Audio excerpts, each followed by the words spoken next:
While listening to one of Joe Rogan's acclaimed podcasts, the world was treated to a monumental surprise. This was the revelation of what researchers had recently discovered under the eye of the Sahara Desert. Want to know what might be lurking within the sand dunes of the desolate desert? Sit back as we unlock the secrets of the past that are hidden underneath the sands of time. For as long as many generations of man have known, the Sahara Desert is a magnificent yet bleak mass of land that makes up much of North Africa. As we all know, this desert is no mere walk on the beach, as it's been acknowledged as the largest hot desert and the third largest desert in the world behind the continent of Antarctica and the northern Arctic. For context, the 9.2 million square kilometers barren landmass touches over 11 countries in North Africa. Countries like Algeria, Chad, Egypt, Libya, Mali, and others, and is estimated to consist of about 31% of the African continent.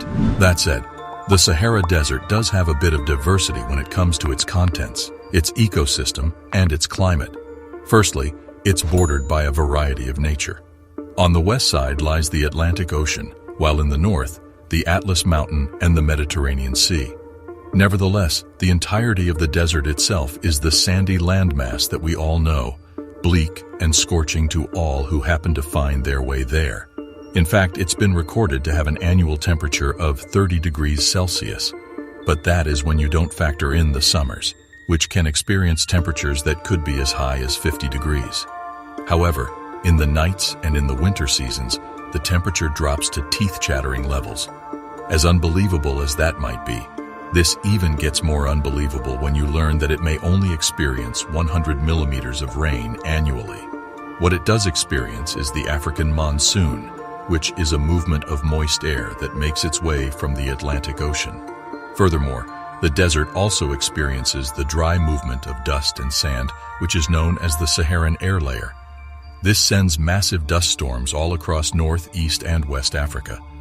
Lastly, the desert is actually home to a variety of desert creatures. Snakes and scorpions and other vermin fill the sand dunes. However, we cannot forget the humans and the camels that historically made their way across the desert. This will come to play later on in the video, but it must be noted that the desert wasn't always like this. Until about 5500 BC, the desert was once a fertile area, filled with lakes, rivers, and foliage which supported life. Unfortunately, things got so dry that life had to find somewhere else to settle. This brought about settlements and sites such as Timbuktu, Gao, and Sijil Massa. Furthermore, this must have also given us the main subject matter of today's video, the Eye of the Sahara. This natural bull eye is so prominent, astronauts can spot it from outer space. After astronauts surveilled the structure and brought it to the attention of the public, geologists and other researchers worldwide were immediately drawn to the mysterious figure. Initially, many believed that the structure was created by a tremendous cosmic collision, like a comet hitting that spot on Earth. However, after some research, these geologists realized that the creation of the Eye of the Sahara was a natural phenomenon. How could this be? It's believed that long before the Eye of the Sahara was covered by the sandy desert we see today, it was once a place full of life with rivers and beautiful landscapes. However, volcanic activity underneath the land became powerful enough to elevate the land into what we see today. Soon the place became deserted before the remaining water in the area chipped away at the domed layers. Following this, the structure soon collapsed on itself before activities following pushed the structure back up to give the structure its current amphitheater look. Upon further analysis, one would find that the structure is made up of rocks that could be traced back to the Proterozoic era. Digging further into the Eye of the Sahara, geologists discovered a wide variety of rocks such as rhyolitic volcanic rocks, gabbros, and carbonatites.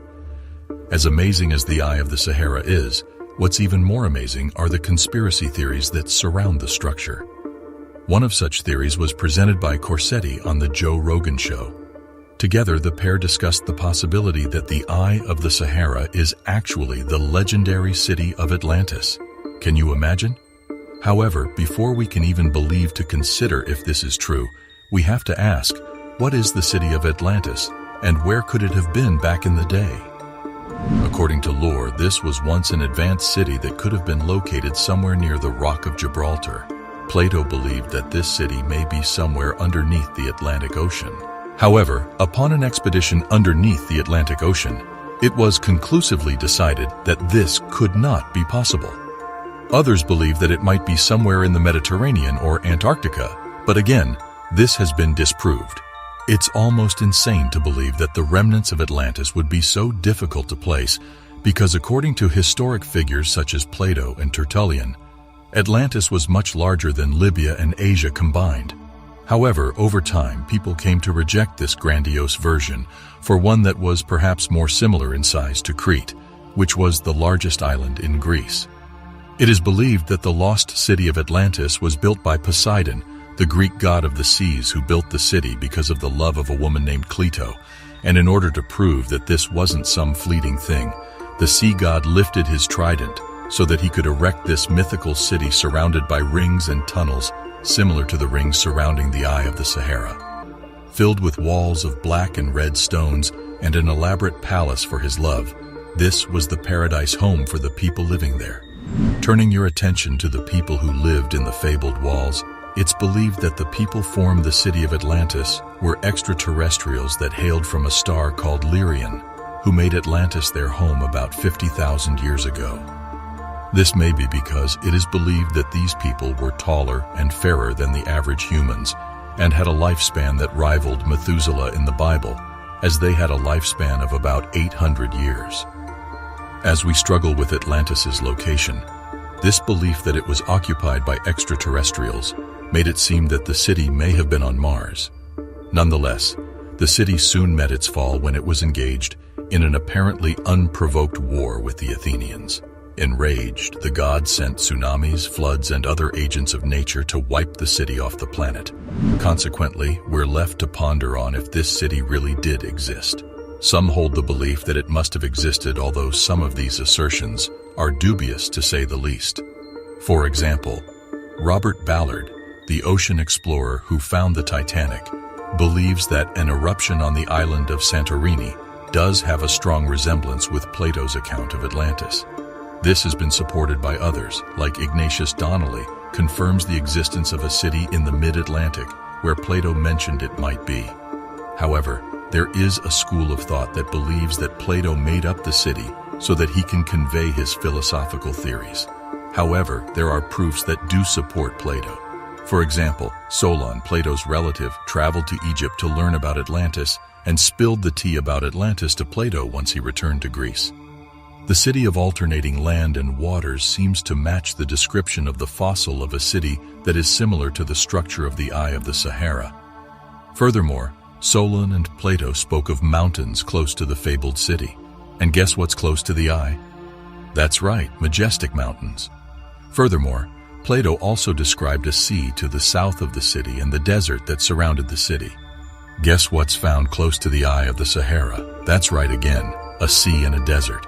Also, elephants were said to wander around the city, so it's encouraging to find elephant fossils in the area.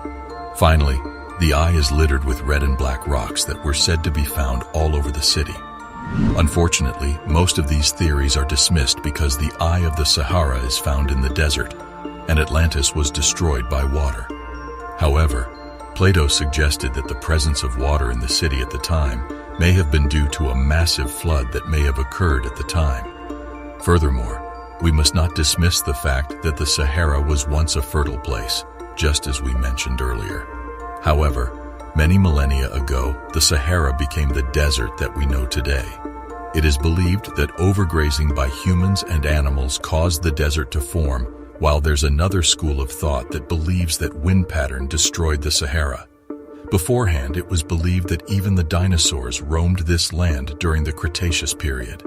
Nonetheless, one day the desert was green, the next red. That said, it's believed that the green Sahara will make a return in the next 10,000 years, with or without the effects of climate change. Now that we know that historically, the desert was once a fertile land surrounded by a massive river, it is possible that Atlantis did exist within the desert.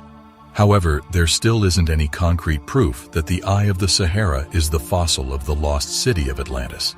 there are still some major inconsistencies. For example, Atlantis was described as an island, but the eye is smack dab in the middle of a continental plate. Also, Plato believed that the lost city was washed away around 9,600 BC, while the eye of the Sahara is millions of years old. Maybe one day, we will be able to prove that the eye is the lost city of Atlantis. If not, we might be able to prove whether the city itself ever existed. Until then, we can only continue searching for the truth behind the eye of the Sahara and the lost city of Atlantis.